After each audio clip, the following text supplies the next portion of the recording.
이 새벽에 주님의 은혜 가운데 함께 깨어 주님을 바라보시는 우리 성도님들, 하나님의 크신 평강이 함께 하시기를 간절히 소망합니다. 오늘 우리가 함께 나눌 말씀이 빌립보서 2장의 내용입니다. 아마 빌립보서의 중심 주제가 있다면요, 기쁨과 겸손, 또한 복음에 합당한 삶을 어떻게 살아야 하는가, 이 바울의 그 옥에서 이 성도들에게 쓰는 그 편지가 바로 이 빌립보서이죠. 특히 오늘 본문 2장 5절부터 18절 말씀입니다. 너무나도 중요하고 또 너무나 잘 아시는 말씀이 담겨 있는, 그리고 교훈을 담고 있는 본문입니다.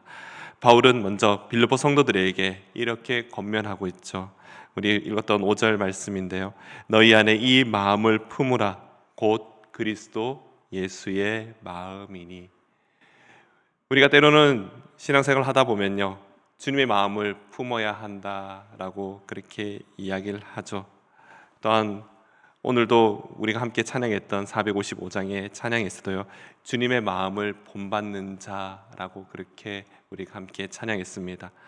그래서 우리는 이런 질문을 한번 해보게 됩니다. 도대체 예수 그리스도의 마음이 무엇인가? 어떤 마음일까?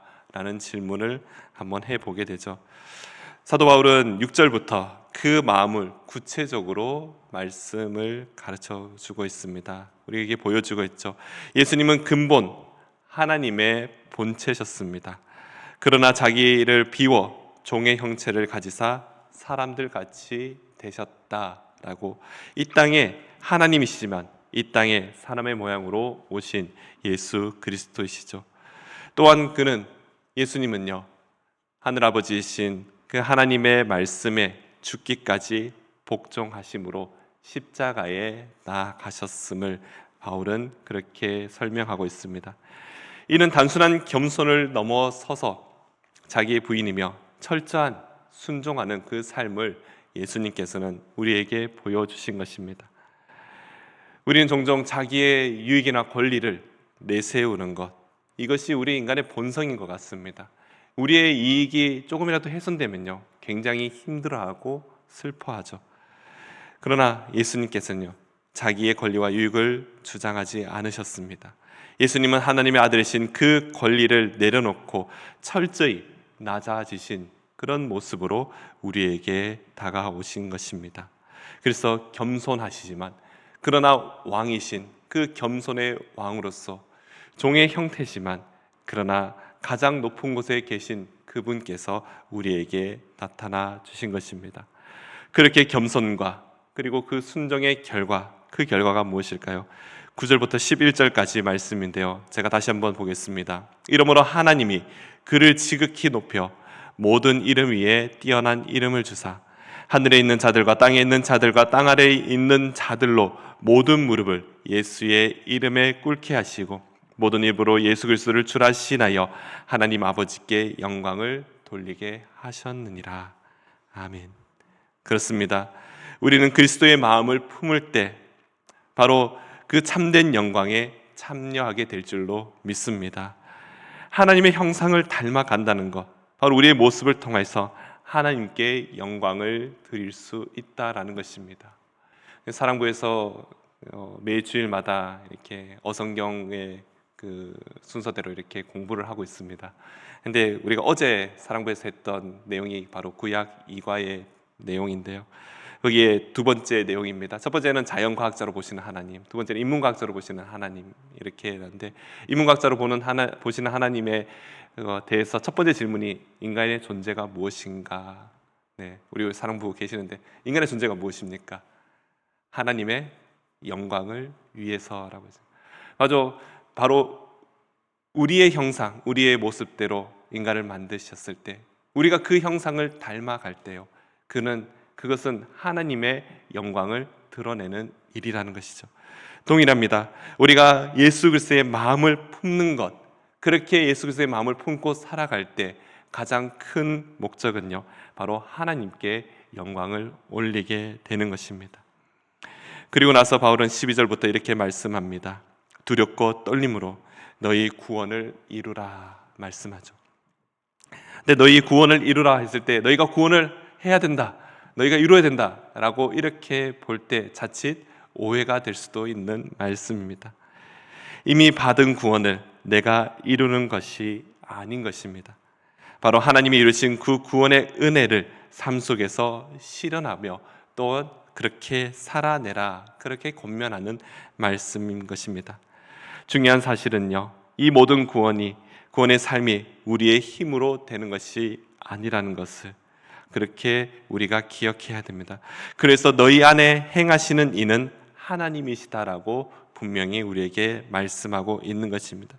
이는 우리의 공로가 아닙니다. 우리의 믿음의 그런 결단이 아닙니다. 구원은요, 하나님의 은혜인 줄로 믿습니다. 어제 목사님께서도 말씀하셨던 부분 중에도 이렇게 말씀하셨습니다. 주일 예배 시간에 그 은혜는 비상응적이다라고 말씀하셨죠. 저는 그 메시지에 굉장히 좋은 말씀이다 이렇게 메모하면서 새겼습니다. 바로 우리의 행위의 보응이 아니라는 것이죠. 우리의 행위와는 상관없이 하나님의 무조건적인 사랑, 그것이 구원이며 그것이 바로 은혜인 줄로 믿습니다. 즉 하나님이 우리 안에서 선한 뜻을 두고 그 뜻을 이루기 위해 지금도 일하고 계신다라는 말씀입니다. 사랑하는 성도 여러분, 우리는 하나님의 능력에 의지하여 매일의 삶 속에서 구원의 열매를 맺어가는 모든 성도들 되시기를 간절히 소망합니다. 이어서 14절에 이렇게 권면하죠. 모든 일을 원망과 시비 없이 하라. 왜 그렇게 해야 됩니까? 이 세상 가운데서는요, 우리가 흠이 없고 순전한 자로 하나님의 자녀로서 또 빛의 자녀로 그렇게 살아가야 하기 때문입니다. 세상은 여전히 어둡습니다. 세상은 여전히 거짓과 이기심으로 가득 차 있습니다.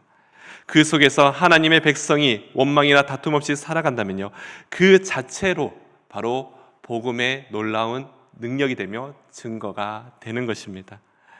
우리가 주님의 말씀을 굳게 붙잡고 어떤 상황 속에서도 흔들리지 않고 살아갈 때 우리는 정말 하나님의 자녀답게 세상의 빛처럼 복음의 능력을 드러내며 살아가는 삶이 될 줄로 믿습니다.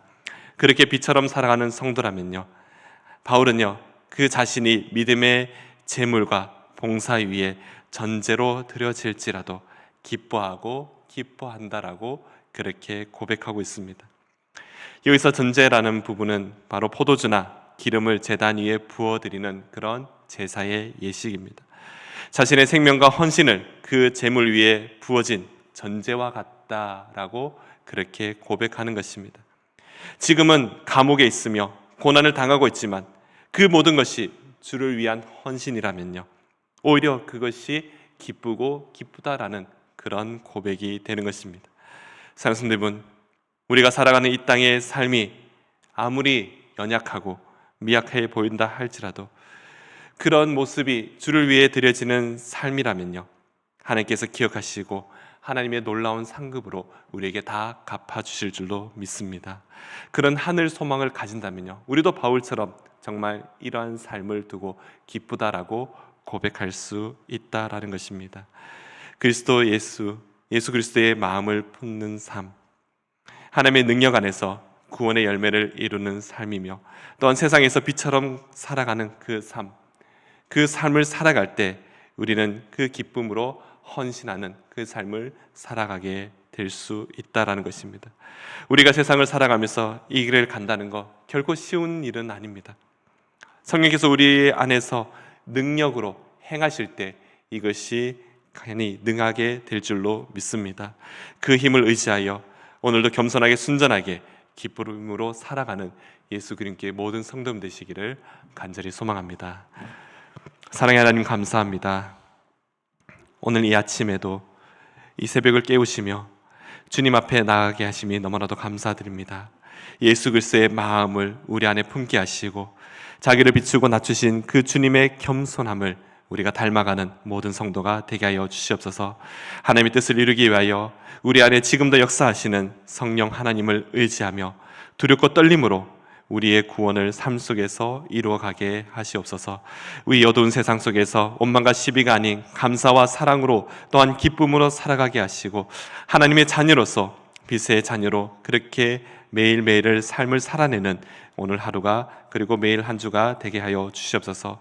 오늘도 주의 이름을 높이며 우리의 삶을 주께 기쁨의 제물로 드리며 그렇게 나아가는 지혜로운 모든 성도가 되게 하여 주시옵소서. 감사드리며 예수 그리스도의 이름으로 기도드립니다. 아멘.